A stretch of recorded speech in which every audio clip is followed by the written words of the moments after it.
Hey everyone, welcome to the Awards Watch Emmy Podcast. Yes, Emmy Podcast. We are doing this again after quite a long hiatus, but it's definitely worth it because on board is Amanda Spears. Hello, Amanda.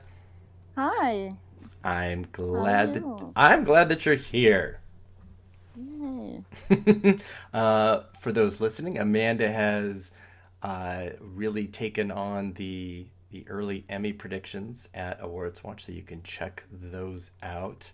And she's gone over the comedy and drama series, acting categories, and the series categories, and that is what we're going to tackle today. Just the drama series and comedy series top categories. And what is today? Today's May 6th? May 5th. It's May the 5th, Cinco de Mayo. Oh, And so we have just. cutting into my drinking time, so I'm Yes, I know. My God, day drinking is suffering heavily today. We just have about 3 weeks left in the eligibility period for this season's Emmy Awards, and we still actually have things yet to come that are going to impact this race. But I think a bit of that is more in the limited series and TV movie categories, which we are going to tackle at a future date. So let's hit it off with comedy series and the comedy series categories. And I think that when we talk about this, it's going to be pretty similar to talking about drama series, is that we've got some real behemoth candidates that are kind of sucking the air out of the room. And that's yeah. very clearly last year's winner, the marvelous Mrs. Maisel, and the previous winner that took last year off, Veep. And it's pretty much, I think, by all estimates, a fight between those two, which you would, I'm assuming, agree with, Amanda. Yeah, I would absolutely agree with that. I think what's so fun about this is that they're both so opposite. One is light and positive, and the other is very much dreary. And it'll be interesting to see if any of this political turmoil we're constantly in kind of hurts Veep. Well, I think it's either going to help it or hurt it. Yeah, it's It one or the other. It's not. There's not a lot of middle ground for it. Yeah, I'm leaning toward a bit of a mini Veep sweep uh, for its final season, but it's it's tough because at least from a personal standpoint of what I think about this season so far, it feels, I don't know, a little overwritten and trying a little bit too hard. Although I think there's some great potential and possibilities for how it's going to end. It certainly looks like it's going to end a certain way. Yeah. But I don't know. I feel like it might just be a sort of a default win because it's not really even the best HBO comedy right now. I do, and I think that like HBO, they're in a really weird position because they don't want to piss off the creators of Barry, but they also this is like their flagship comedy series, so they've kind of got to take care of it. Um, Yeah. Whether it wins or not, it'll take the nominations to see, but I think Julia takes back her crown. I think that's a pretty safe bet as well, and safer even than this one. Well, then do you think that Mrs. Maisel has a chance to repeat, or was this just a situation where the absence of Veep is what allowed Mrs. Maisel to No, thrive? I think that it does have a chance. It's going to come down to the nominations, and also remember there's a very big difference between Veep and Mrs. Maisel. Mrs. Maisel is a technical show. Hmm. So if the crafts really appreciate a comedy that's a period piece and really pays attention to all those little details. Remember, it won music supervision over Atlanta last year, and where I saw that coming, a lot of people didn't. And it's all those little things that kind of add up to it could possibly still win. Mm-hmm. There's you bring up Atlanta, which is a something I wanted to touch on. It's not in eligibility this year, but last year it felt like for its second season that it was going to be a contender, a very top contender, and then it wasn't. Mrs. Maisel dominated writing and directing and series, and then I just want to finish. And then it was Barry that kind of came in and swooped, too. So, yeah, I think that we thought the race last year was between Mrs. Maisel and Atlanta, but what we learned throughout the ceremony was it was Mrs. Maisel versus Barry. Yep. So Barry has not had a sophomore slump. If anything, it's better, which I don't know how that's possible. I would agree. It's been brilliant. If they were smart and only submitted one directing nomination this year, directing, last week's episode would win directing hands down. I think it's going to anyway. Well, I think it's easier when there's only one, especially on the comedy side. But it really, I don't think HBO is just going to push it off to the side, but it's going to be a race. It's not just going to be a gimme like it is on the drama side for Veep. And I think last year, if Mrs. Maisel had to compete against, I'm not going to say the final season of Veep because Julia would have won. Mm-hmm. Let's say the season before, Julia would have been sitting there biting her fingernails because that would have been down to the minute. Yeah, I mean, Maisel, just like no other show, I think in history, just dominated everything, every guild, every industry, everything. It just absolutely destroyed, except for Tony Shalhoub, who lost, which was just the strangest thing. Well, his loss wasn't so strange when you realize how much HBO campaigned for Henry Winkler. That's where they were going for, and even the creators were. That's where they were trying to get their win. Yeah, I think it was just so many people saw, Shalhoub as just such an older Emmy magnet, and that this was just a great comeback for him in that sense. And so it was and he could definitely win this year. It's he won SAG, and he did not take. That was not a. I mean, he might have been helped a little bit by vote splitting because you've got two shows each with two nominations, and you're the only one with one. Yeah, and because that SAG doesn't have supporting categories in television, which is still crazy. Why do you do that, SAG? You're 25 years in. Well, they do it because they don't want to spend 3 times the amount of time giving out awards to television. True, they are able to be a much more efficient program. But it also makes it a little bit more fun, I think, when you're like the actor or actress in television.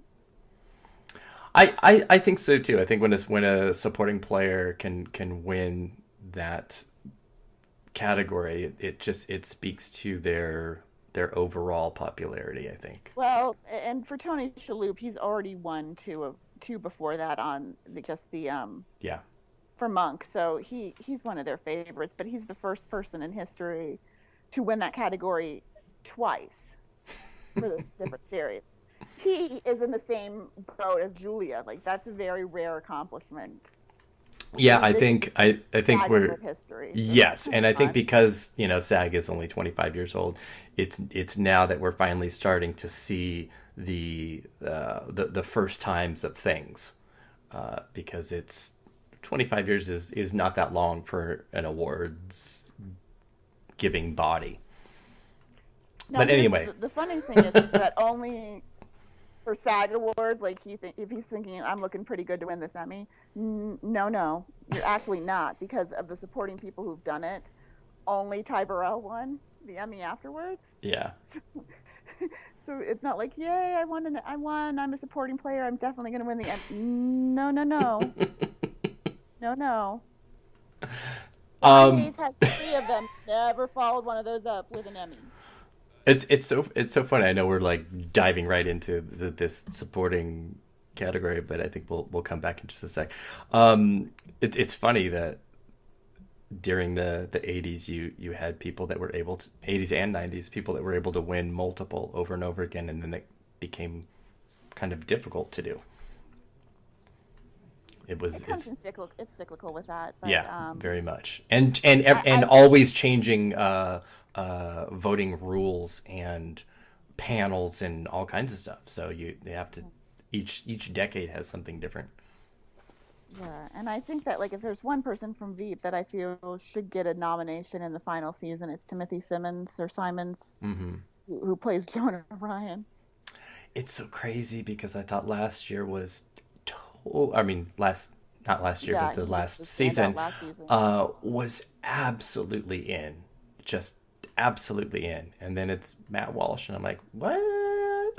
And I love Matt Walsh. I do too. Complain about him, but you're like, is it real? Are you really the best second supporting actor on that show anymore?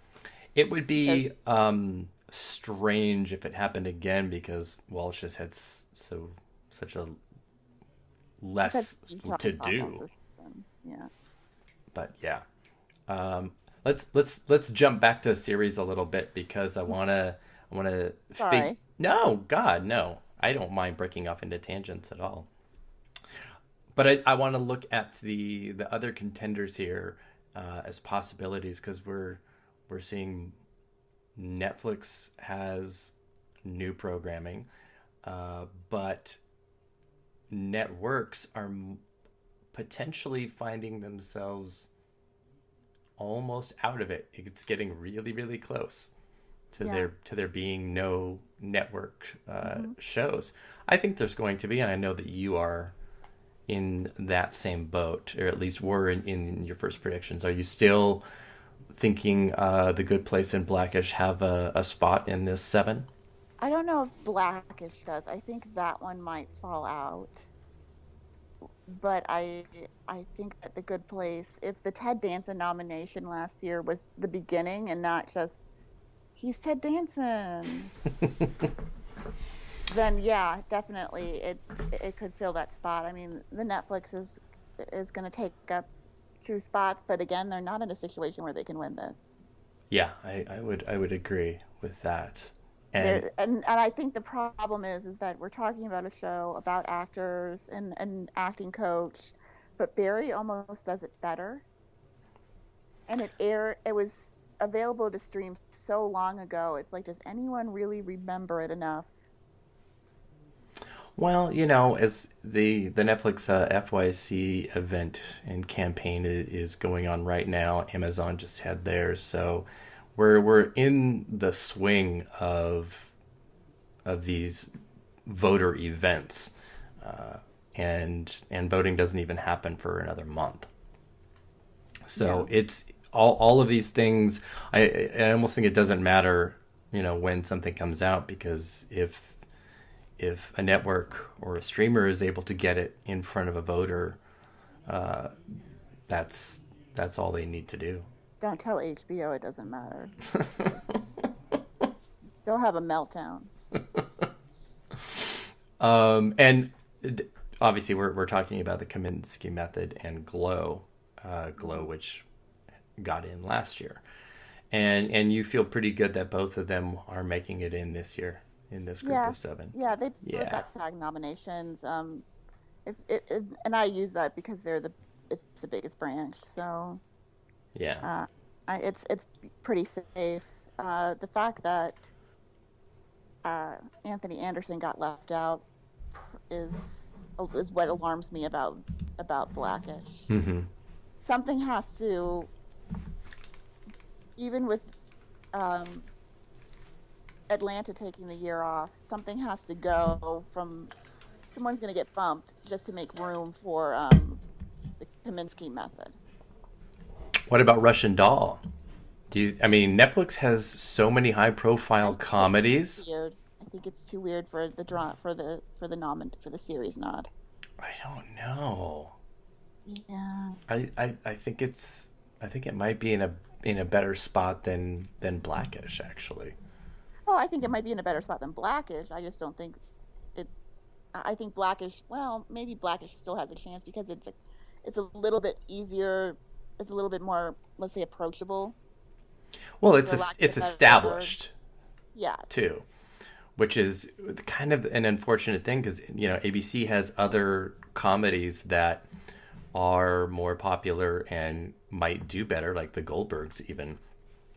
But I mean, does a show that's multiple seasons in have much of a chance to No. break through? Not really. No. It's not easy, which is why The Good Place is in such a weird place, actually, But because it's a show that's been discovered. I think that's the difference. Is you had to discover this show, and yes. there is this kind of cool factor when you say you watch The Good Place. You're like, I watched The Good Place. And even though it doesn't have huge ratings, it has an increased visibility outside of its regular ratings. And since its method is to kind of reboot and jumpstart each season, it might be a little more approachable to jump into that. And I think also, like last year, NBC, I get why they did it, but they kind of made an error thinking that Will and Grace was going to come back and save them. Yes. Now they know, it's like, okay, it's The Good Place. We have to support this show. I think you're right. And yes, as long as that lesson is learned, then they know where to put their campaign behind. Yeah. And they're not bad campaigners, so. Yeah, no. It's I'm not sure what else is going to make a lineup outside of, a Veep, Maisel, Kaminsky, Glow, Barry, Good Place, and then I think that's a pretty good 6, but I do think 7th has some breathing room for Blackish or Russian Doll. Yeah, I think like my personal favorite would be Schitt's Creek, but I know that's not going to happen. Yes, I mean if we're talking about things that we'd love to see we get in, yeah, Schitt's Creek and the other two would be like dreams. They would be absolute dreams. And we're talking fantasy Emmys. Yeah, I would have a Schitt's Creek. We would have the Canadian version of the Emmys, as far as I'm concerned, and I would be happy. My God, I would be so happy with that. And I would cry tears of joy if Catherine O'Hara somehow upset both Julia and Rachel Brosnahan, because I think she is so amazing. If I had $1 million, I'd be plastering billboards all along Sunset Boulevard. That season opener of her in that crow. I'm like, oh my God. It's my phone screen. I can't not look at it all the time because it's just makes me so happy. Just her in the season finale when she finds out the news and then crawls into the closet and Eugene Levy's like, okay, nothing to see here. Party's over. Get out. I mean, just nobody's doing what she's doing. So she is amazing. I know, it's crazy. She deserves more attention than she's received in her career. There's actually even another Netflix show that we haven't mentioned yet, and that's the final little half season of Unbreakable Kimmy Schmidt, which has done really well here. Yeah. But I don't know if there's room for it this year. I know. I'm just praying that Titus Burgess at least gets a goodbye nomination. That would be really, really nice. But he should have, seriously, the year that Alec Baldwin won that Emmy, he took the Emmy from Titus Burgess. I don't disagree with one bit. He had a SAG nomination. He had one of the top 5 episodes of television of the year with that Lemonade episode. Oh, I'm lemonading. Oh my God. That's the best thing you've ever written. Oh, that was it peaked. That was amazing. It was amazing. But see, in this little half season, he has that Cats episode. And Yeah. if people care and they want to, then that might carry it across. And if it did, I think it's that would put Blackish out of contention. And it's crazy to think of Netflix having 3 or even 4 of the 7 slots. That's not the crazy thing about Netflix. The crazy thing is, can they win any of these? Like, they have never had a problem getting nominated. Their problem has always been, can they win? Yes. See their Oscar campaign for details. Yes. But, this is it's each of these things are a benchmark. Maisel winning was a benchmark for a streamer. And it certainly seemed like Netflix would have gotten there first. But I think one of the differences is with Amazon, it was all Maisel and that's it.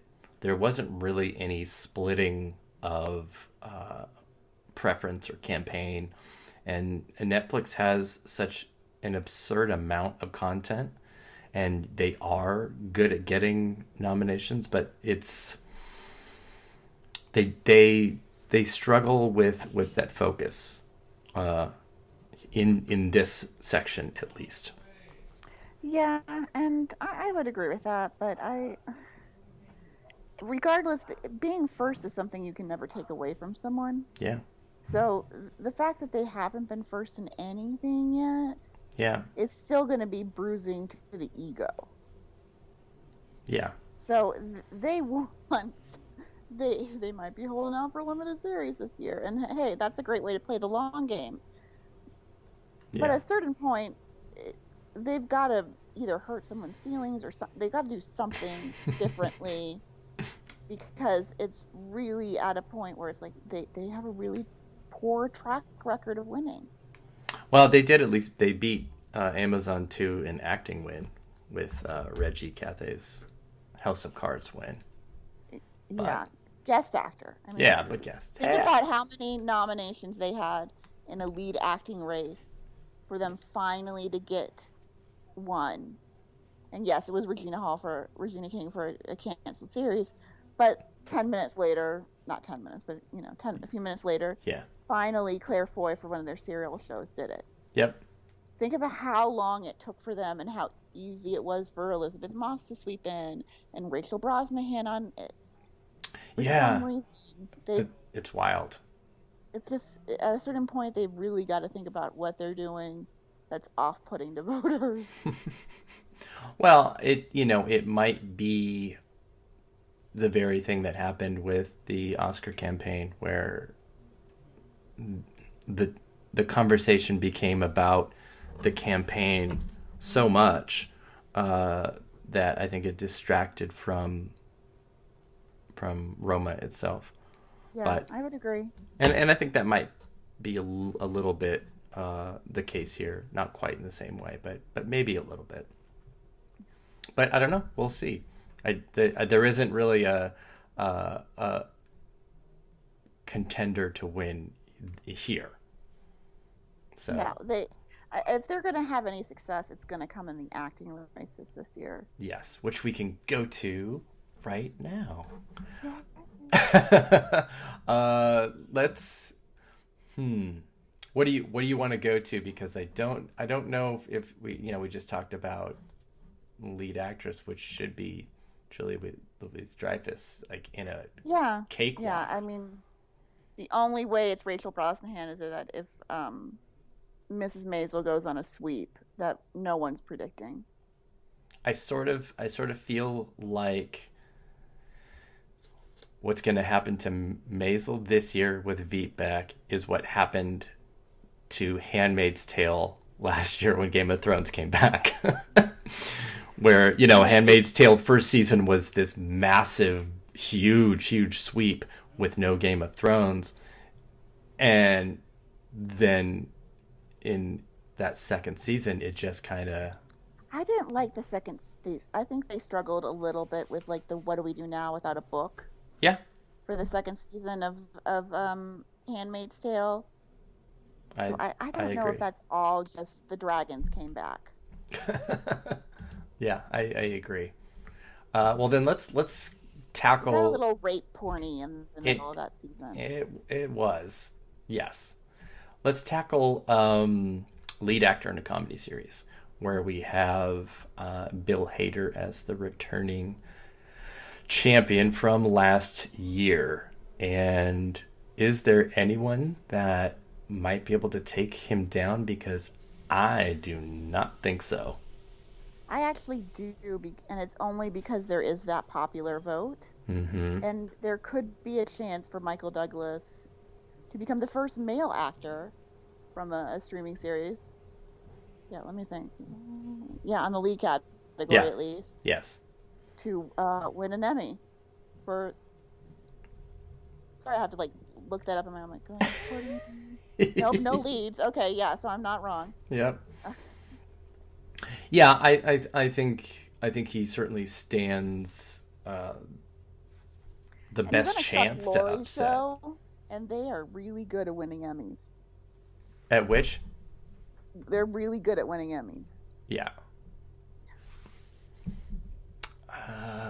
I still have a hard time seeing though anybody toppling this because we've already seen, half of this second season of Barry, and he has multiple submissions. He can just pick whatever he wants. He doesn't even have to pick the one that he directed. No, I don't know acting-wise if that would be his best choice. But I do think directing-wise that would be an amazing choice for him. What I think is really kind of wild, and this is something that's been a part of the comedy acting wins for decades, and that's submissions and episodes that actually have more dramatic content than they do comedic content. And that used to be the kiss of death. Yeah, and we're definitely in an era of a much more blurred concept of what a comedy series is, and a lot of times they are quite dramatic overall. But for something like Barry, which is obviously an extremely dark comedy, the moments that Bill Hader has that are very real drama are, I think, his best shots. And that's just, so voters can see range and diversity within a performance. Yeah. No one looked more surprised than he did that he won, and I'm like, I know. Yeah, that was... He was my favorite. He was really good. He's fantastic. But yeah, that was a moment where it felt like that and the Winkler win, when the Television Academy was preparing and grooming Barry for Veep's eventual end. That's what it felt like. If anything, it proves they somewhat watched these seasons. Mm-hmm. Because I do think his episode, and I don't want to piss off all the Atlanta fans, if you didn't know he was the one in the makeup, yeah, and they do skew a little bit older, they might be a little off-put by that, but I think that maybe they might have been a little confused. Maybe. Like, where is he? And that was part of the gimmick too, was kind of keeping that mystery a part of it. And so I don't know, maybe. There's some older voters who might have been a little bit too confused. I'm just saying. I don't doubt that for a minute. I'm just saying, like, if you watch the episodes, yeah, you could see why on paper he won. Yeah, I think so. I think that's possible. I don't think they're all just pissed off that they went to that Star Wars movie and were like, I'm not giving that guy an Emmy. I don't think so. That might have been my reason for not voting for him, where I'm like, you wasted 5 hours of my life. So we also have some previous nominees in this category that are either with new shows or, kind of looking to continue. You're looking at my article. I'm looking at your article, yes, because it covers the it covers the names and it covers the reasons and the why. And anybody that reads AW should be reading this article. And so that's Anthony Anderson for Blackish, Ted Danson for The Good Place, and William H. Macy for Shameless. And I think that Anderson missing is very possible. I think Danson is in. I don't know what to do about William H. Macy. He's out. I think so too. When you've won 3 SAG awards, and we could debate on it or off air about how much you think he deserves them. I don't think he does. And then you're just dropped from the category. Now Viola Davis won twice and then was dropped, but she won an Oscar, so that kept her in. It's usually not a good thing. So I think he's out this time. He's overstayed his welcome. I think he's probably out as well, and it's I don't know how or if voters will not completely tether him to Felicity Huffman in their thought process, or if it will their voting will not gonna help. Be just about the art. Yeah, it's certainly not going to help. So, and it's really tough at the Emmys when you're dropped to come back. It is not an easy feat. Yeah, no, it is not. So, I mean, of those 3, that makes Ted Danson the most likely to return, because he's on an uptick instead of having to earn it back. Yeah, it's easier to keep coming, to stay once you're in. Mm-hmm. And who else do we have? We have Don Cheadle in Black Monday and Ricky Gervais in Afterlife. They loved Gervais.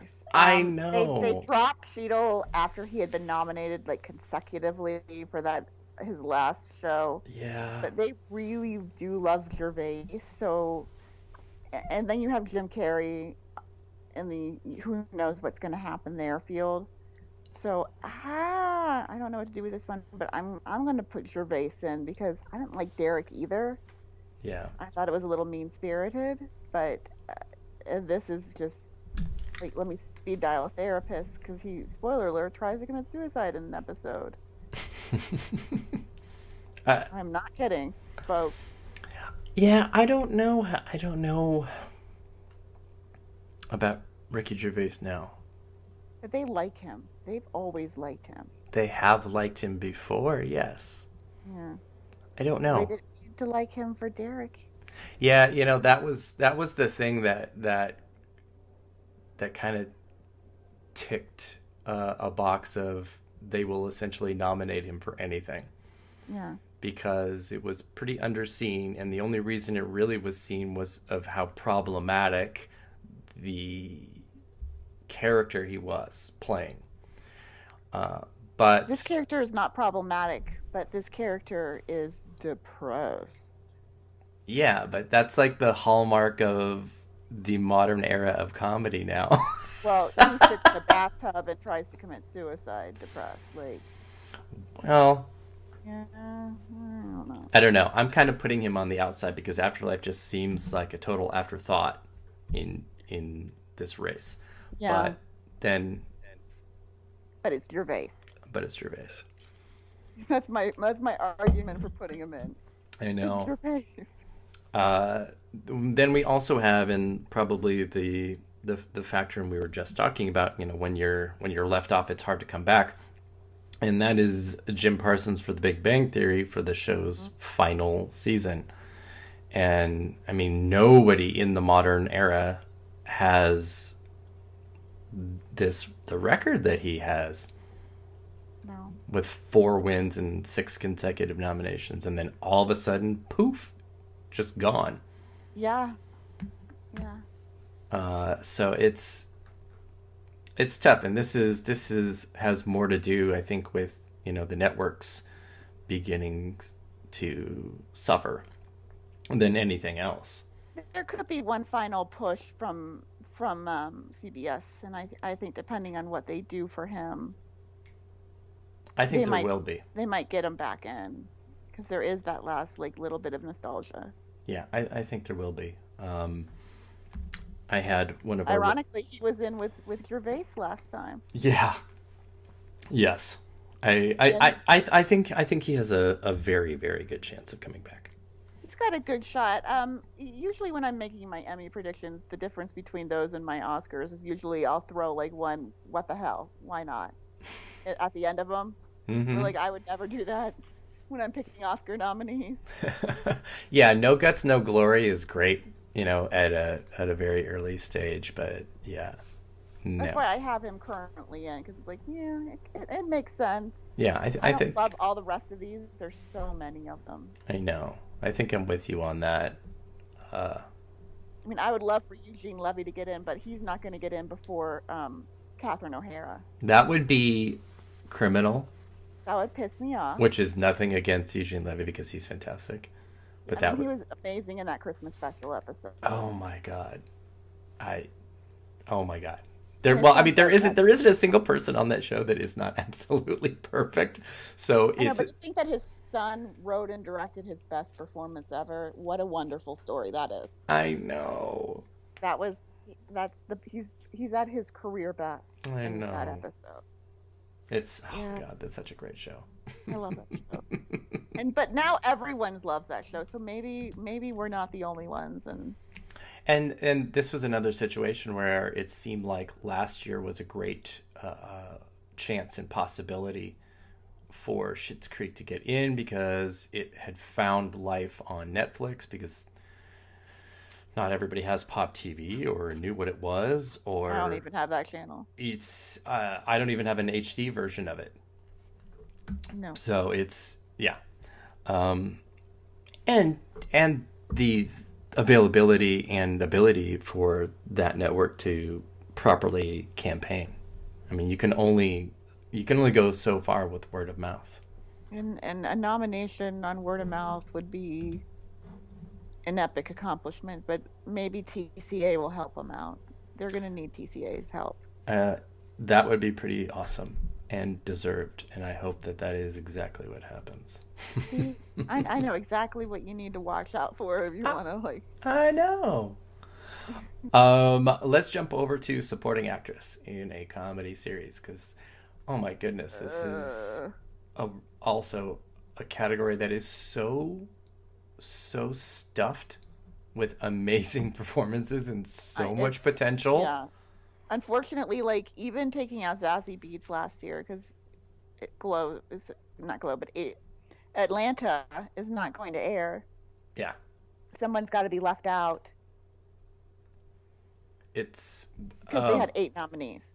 Yeah, and this category is historically, recently anyway, been full of all of these little ties that push the nomination number to an almost comical level. Yeah. Yeah, 8 nominees. Which always has us playing the game of like, all right, who's like 7 and 8? Which tells you that Sean Hayes and Mark Maron on supporting actor were not close, because if they were close, they would have been in. Yeah. Because of their rules as far as being within a percentage of 6th place. Yep. Yeah, so, exactly. 3 people really were that close. Yeah. Let's tackle first the women that we think are absolutely locked in, and I think that would have to be the last 2 winners, Alex Borstein for Marvelous Mrs. Maisel, and then Kate McKinnon for Saturday Night Live. So we can kind of get those out of the way. Absolutely. Those are happening. And I think Anna Chlumsky comes back because she's having a good season. She's having maybe her best season, and this transformation into like a Kellyanne Conway is of all of the things where Veep is this sort of parallel universe of our current political landscape. I think what's happening with Anna Chlumsky is one of the best things that they've done. Yes, she hasn't been this good since she had that speech where she told her, "I wouldn't trust you to run a bathtub." Like, I like to quote that to people when they're being idiots, so I kind of know it pretty well. But yeah, she's been so good this season. I feel like too. I mentioned earlier that I think that Veep is suffering from being overwritten, and most of those overwritten lines are for Julia Louis-Dreyfus. That it's these long sentence, insults that take a really long time to get to the end of it. And for Anna Chlumsky, her lines are like rapid fire little bullets, and she's just like, to hell with it anyway. She just kills it. Yeah. She's awesome. Her and Timothy Simmons, really. I mean, Julia's been really nasty this year, and that's not her. That's obviously the writing. But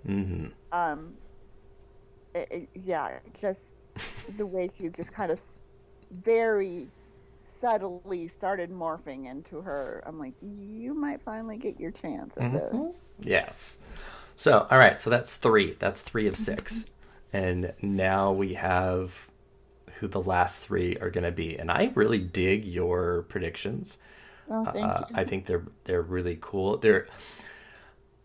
I feel there's a little bit of wishful thinking in it, because I would love to see at least one of those. I'm guessing I know which one you're thinking, probably Darcy Carden. That is exactly who I'm thinking, because Darcy Carden getting in for The Good Place would be an absolutely wonderful, deserved nomination. No offense to all of Kristen Bell's fans out there, she should be first. I would really love Kristen Bell to get in too. No, I want Kristen Bell, but if I had to pick who was the most deserving, I think that episode where she clearly proved she's paying attention to each and every one of her cast members. Oh, when she's impersonating everybody? Yeah. Yeah. That's the kind of thing that under the tape system, if she got in, yes, she would go from like barely 6th place to winner. That is overnight.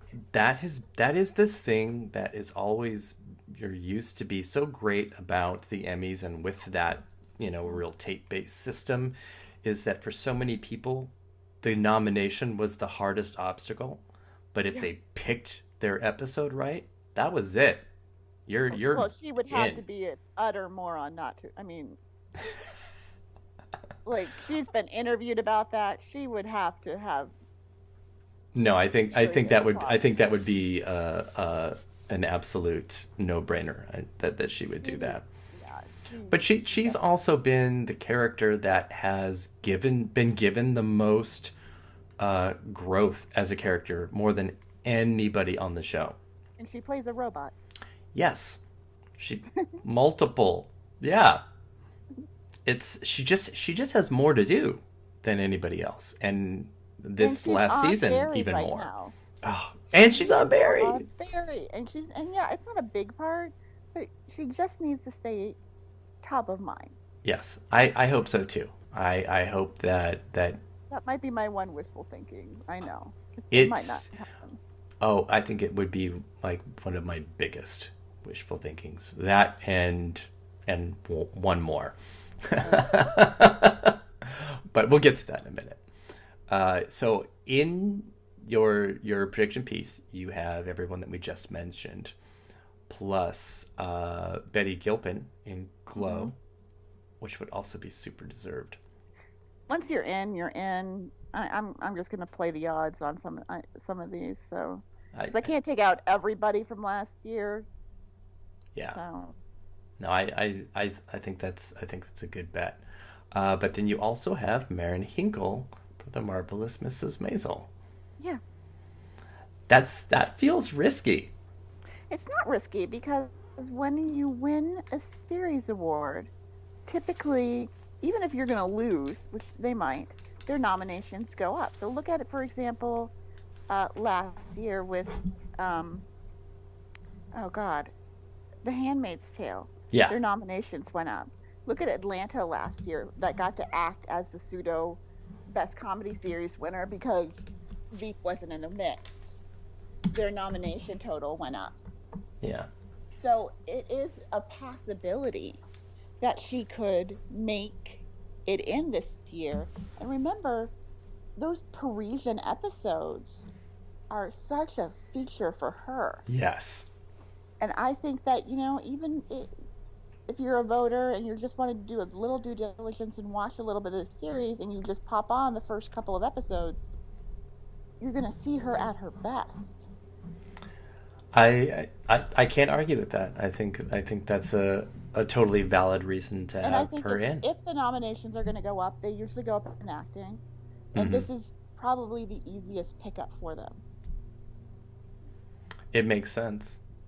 Mm-hmm. I don't make bad predictions. I mean, it might not happen, but I usually have a logic behind my particular brand of crazy. So that means with the 6 that you've chosen, that McKinnon is the only SNL woman to get in. At some point, it's just got to stop. The bubble's got to burst. Does it? I do. I think so, because I don't think they've had the season they buzzed about. I think A.D. Bryant is probably on the bubble, but I just don't have any confidence in putting them back in there. I feel like she's definitely on the bubble, and with Shrill on Hulu as a lead actress, that could help her. It increases the visibility of each of them and the chance of each of them, I think. It does increase her chance. Yeah. I don't know about, at a certain point, some of these ladies are going to get left off, I think, just because, it kind of wears thin. I think Leslie Jones getting in was there was so much around her socially and social media wise that kind of raised her profile. I think Cecily Strong has had an amazing season and definitely some good submissions, but I don't know. I'm not even ready to solidly give a 6. Yeah, yet. And I think they're just kind of biding their time until the election year, and they'll have a better season. So it certainly is a strong point. I think that's true. All right, let's jump then over to, I guess, supporting actor would be good. We talked a little bit about it at the top. I would go for Annie Francis from Schitt's Creek, but that's not going to happen. Yeah, Annie Francis or Emily Hampshire for supporting actress, FYC. Okay. Not going to happen, but yeah. But yeah. No, I'll FYC everybody from that. Yeah. Hey, she could get a song nomination for her Little Bit of Lex. Oh my God. Between that and the songs from the other two, oh my God. I will scream. I'll be so happy. I would be thrilled, but I would have to check the eligibility rules to see if that song from Game of Thrones is eligible, because they might just be... I read that it's not. Oh, okay. Yes. Nor should it be. Well, if it was eligible, it would be formidable. Yes, maybe. Ugh, I don't want to talk about that. We can talk about it later. All right, let's talk about supporting actor. Because we have returning champ Henry Winkler. We have previous winners like Alec Baldwin and Tony Hale. There's a lot of possibility here. Sean Hayes. There is. Could come back. I don't think he's coming back. I don't either. Yeah, I think that would be too difficult. I think the problem is that, and no offense to him, there's this little bit of a revisionist history when it comes to Sean Hayes. Everybody likes to treat him like he won 5 Emmys. I feel like I'm the person who has to constantly remind everyone he won once. There's this revisionist thinking amongst a lot of people. They're like, oh, he's going to come back and he's going to win. I'm like, he only won once. Yeah, Megan Mullally's the only one that won twice. Under a system that really would have favored all the flash he usually gives you. So, really, it's like everybody needs to calm down. Yeah, it's... Last year, I was just biding my time, waiting to see if Winkler got in, but once he got in, I knew I was going to predict him regardless of who was nominated against him. But Yeah. yeah, I'm like Yeah. everybody forgets that about Sean. I feel like the party pooper. Where I'm like, let me remind you. Yeah.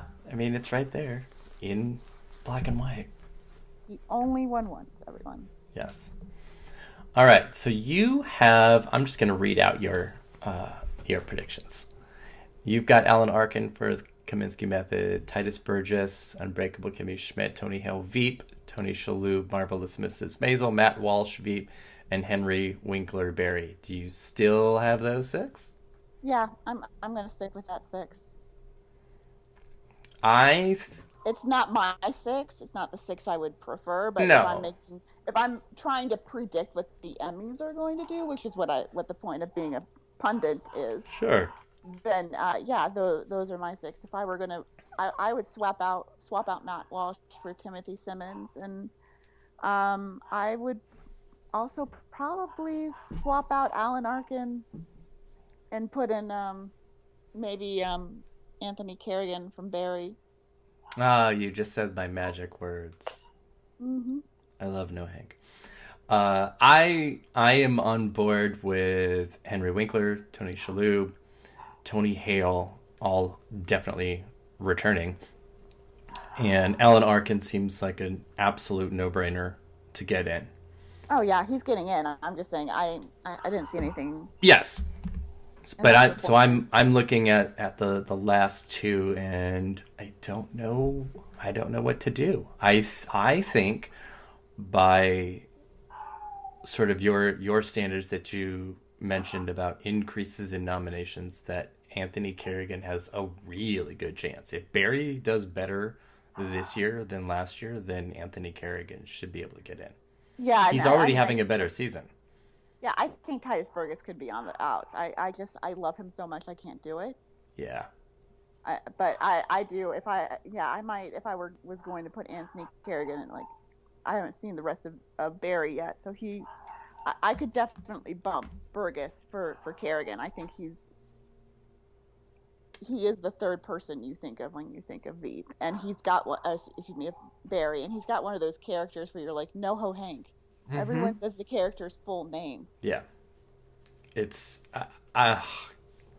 it'll break my heart if he doesn't get in, but I'm also prepared for it. Yeah, he might need another year. I'm trying to figure out what to do with the guys from Veep, because I mean, unless there's like something really crazy and outrageous to come from Matt Walsh in the final episodes, it would really be kind of tragic for him to get in over Timothy Simons. Yeah, I mean, as far as deserving, I like Matt Walsh. He's a solid character actor who's been, churning it for a long time. It's hard. It's hard because this is a show that has so many supporting actor characters, and you could do a category that's almost all of them. Yeah, you could. They've never swept this category. For Tony Hale, he hasn't really done anything this season. He's done the exact same. Yeah, I like him still. I do think it is weird for him, because if he gets back in, one more win ties him for the HBO record of 3 with Jeremy Piven. Well, I'm just saying, as far as like overall total wins. What a dubious record, but yes. I know. Overall total wins at HBO. This is HBO's best category, by the way. Yeah. Just to let you know. Yeah. Like, if Anthony Kerrigan gets in, he might not be in bad position. See, that's the thing. I think if Kerrigan were to get in, it's that situation where the nomination was the hardest part, and then getting in, I think he has a really great shot. But I think the same thing about Timothy Simons. If he gets in, he's got a lot of tapes. Yeah, I think he does. Oh my God.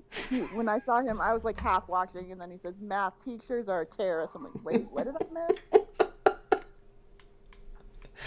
Oh, he's a maniac. I don't know, but it's my prediction that the show is going to end with him being president, and No, he's going to be Veep. no, I think he's going to be president, and Selena's going to be Veep again. Oh, that would be fun. It almost seems inevitable, and he's gotten so much of this season. It feels like he's just being groomed for that. But anyway, he's one of those characters that they've really played the long game with him. Absolutely, almost like this was like in the original show Bible, that they knew that this is how it was going to end. That's what it feels like. They knew Arya was going to kill the Mad King. They knew he was going to become exactly. Exactly. The Night my King. Goodness. Yeah, it really. If it wasn't, maybe they just realized he could have that possibility. But it's just, he's been so good this season. Yeah, no, he's been like perfect this season. So speaking of increased nominations, somebody else in your piece is Michael Zegan in Marvelous Mrs. Maisel. Yeah.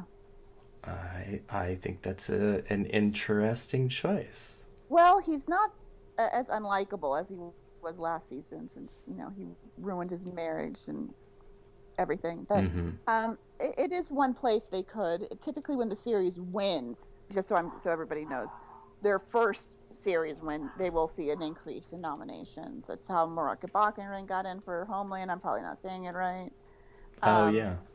That's how. So it's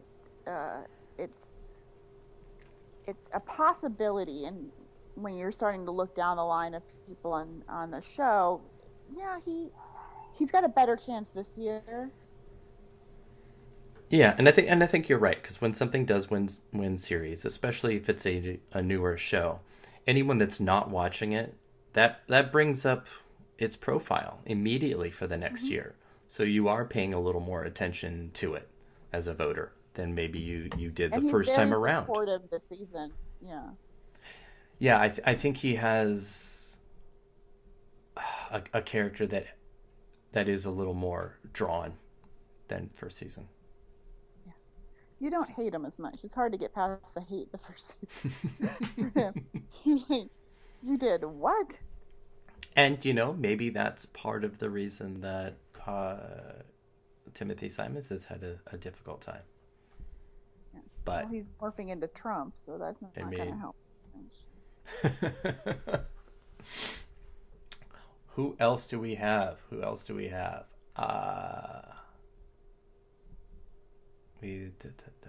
Oh yeah, you mentioned Mark Maron in Glow. I don't know. Andre Braugher, Brooklyn Nine-Nine could come back, but again, once you're dumped, it's hard to make an argument to return. I would love for Dan Levy to get in. That's not going to happen. Yeah, I would too. I maybe a writing nomination, because they sometimes give us a good surprise. There are a couple of potential places where that could happen for the show. Yeah. But although in reality it's probably going to be Veep getting like 4 nominations. If Veep was smart, they'd submit one episode and make themselves competitive for the win, but they're not going to do it. No, they don't. But they kind of don't need to, because they get multiple nominations. But they're not going to win. I don't know about that. Not going to win. You and I differ on this. My far ahead predictions is that Veep will win series and writing, and Barry will win directing. Unless they bring Armando and Nucci back, and that's their only submission. Last time they got themselves, ever since they stopped going with that just the one. Yeah. When they only submitted election night for writing. Yeah. That's how they won. Yeah. Ever since they've been like, let's see how many nominations we can get. They've had trouble. Yeah, but that's been kind of a.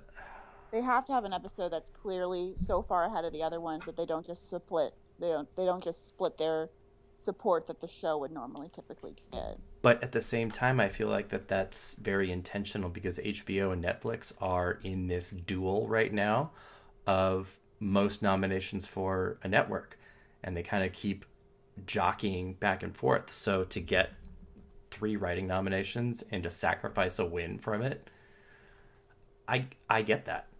I would rather have the win than the nominations. I think that's going to become more the thing, because we've seen it in so many of these races where it's become so streamlined. You know, they could have submitted last year Daniel Palladino for The Marvelous Mrs. Maisel, but they didn't. They only submitted her. And yeah, but that's Amazon, and they played that really, really smart. I know, and that's what they should do. Really smart. She made history that night as the first person to win both. Yep. I mean, you know, it's one of those things where that was a big night. I mean, Ryan Murphy's sitting there thinking, I didn't get to do that. I was nominated in both multiple times, people. Yep. She gets a sachet out on the stage after you've ignored her for years. Oh my God. I just feel like I take like all of those Mrs. Maisel wins and I just pretend that they're also for Gilmore Girls too. So I keep seeing the rumors that they're going to have Lauren Graham on there, and I'm like, I don't care what they do. What? After they give her, I'm like, that'll be all I care about for the next year, is getting her that Emmy. That would be wild. That'll be everything I write for the next year. I mean, nobody saw it coming that Alexis Bledel would be the Emmy winner from Gilmore Girls. No. She might not be the only one. And if you see Lauren Graham on Twitter, she's like, I'm so proud of my little daughter. And I'm like, oh, it's so sad. It only makes me feel worse for her that she's that gracious about it. You know, it's really funny because I think actually Kelly Bishop would be an amazing person on Mrs. Maisel. Yeah. She would fit in so well. So, I'm just saying. I know, but Get her a guest spot. Get her a goddamn Emmy, please.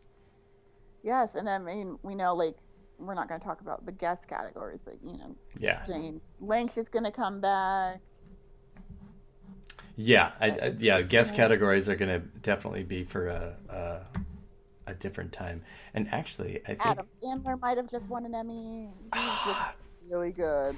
You know, I normally watch SNL the night of so that I can, you know, make any comment on it, but I got sucked into the vortex of Dead to Me on Netflix, and I just watched like 4 hours of it. So I'm gonna watch that SNL today, in spite of the fact that Adam Sandler's in it. Yeah, that's what I hear. He might actually be an Emmy winner.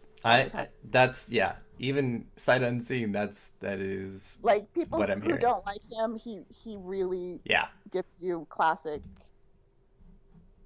Sandler. It was so good. Was so good. Oh my God! Return to form for him. Good for him. I guess if you liked the form in the first place, but. Well, he's like, I got fired from the show, and he sings a song about it. And oh my God! So I went off and made $400 million. Who's laughing at? Like he really plays into it. It was, I like it when people do stuff like that. So good for him. I think it could be a lot of fun. I think it could be fun. So I know I said at the top of the hour that we are gonna go through comedy and drama series, but at 1 hour, I think it would be best to just do another podcast later for drama series, and then do another one after that for the limited series and TV movie. What do you think? Yeah. I think so. Because then, you know, people can listen to this and be like, all right, cool. Now I need something more. And we'll do it again. So, with that, please come to awardswatch.com and check out Amanda's Emmy coverage and Emmy predictions. I think they're everything that we talked about in this last hour, and I think she's got just really good insight. She understands the history of it, and it's what I think makes her coverage really, really smart and very succinct too, which I really like, because I am wordy, to say the least. I never know if that's a compliment or an insult. No, it's fantastic. I love it. You get to the point of things. And I get 4 paragraphs into like one small category, and then I look at it and go, Eric, what are you doing? Nobody wants to read that. So I love your coverage. I think it's awesome. And I think one thing that we will do come summertime is that you and I can do like dueling predictions, and I think that would be a lot of fun to do. Oh, you're gonna cry when you're wrong. Oh my goodness. I'm kidding. It's all right. I'm wrong so many times I don't cry anymore. Hey, everybody told me I was crazy last year because I had like predicted the Maisel sweep. No, that was a good prediction. I know. That was a really good prediction. Oh. See who's stable after all. There you go. Exactly that. I'm kidding. So, Amanda, please tell listeners where they can find you on the internet. At Miss Amanda Spears on Twitter and Instagram. Exactly. And then, of course, at Awards Watch, you can check out all of her stuff in the 2019 Emmy predictions, as well as a couple of reviews, too, which is really cool. If you go to the AW Team section of the menu, you can click on Amanda's name and see everything that she has written. And as always, you can follow me and Awards Watch at awards_watch on Twitter, Awards Watch on Facebook and Instagram. Yay! Amanda, thank you so much. Thank you for having me. This has been awesome. And please, everybody, look forward to the drama predictions coming soon, and then limited series TV movie as well. All right. Goodbye.